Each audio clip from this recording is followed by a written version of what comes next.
Oi, fofuchos! Tudo bem com vocês? E hoje nós vamos colorir a Ladybug e o Cat Noir nesse desenho super fofo. Eles estão muito apaixonados. Eu vou usar glitter no cabelo dos dois e aí depois no final vocês falam pra mim qual deles ficou mais legal, ok? Então tá, fofuchos, vamos começar a colorir! Eu vou começar pela Ladybug. Ela tem o cabelo todinho azul e a roupa, claro, vermelha e preta.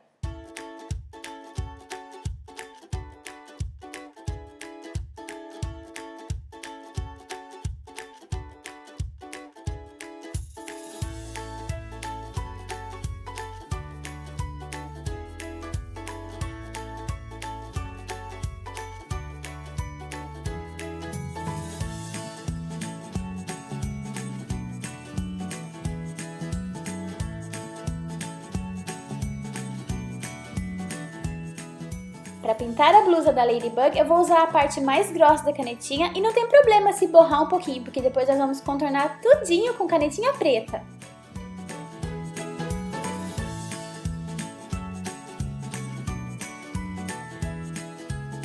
Terminamos a Ladybug, hora de colorir Cat Noir. Ele é loiro com os olhos verdes e a roupa todinha preta.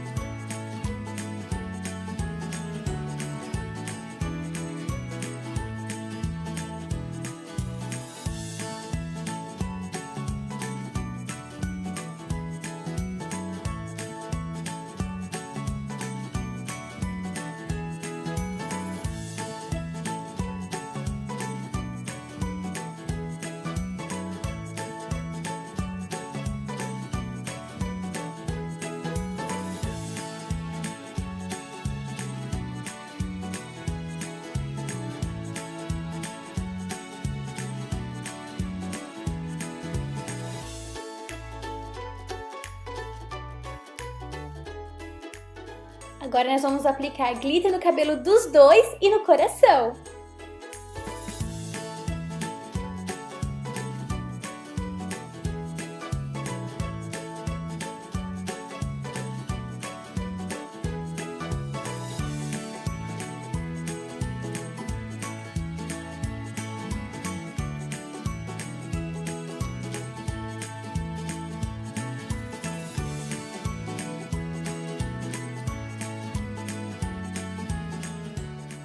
E aqui está o resultado do nosso desenho que ficou todinho colorido, todinho brilhante por causa desse monte de glitter que nós usamos.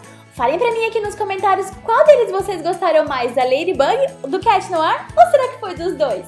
Um grande beijo, pessoal, no coração de todos vocês. Fiquem com Deus e a gente se vê amanhã. Tchau!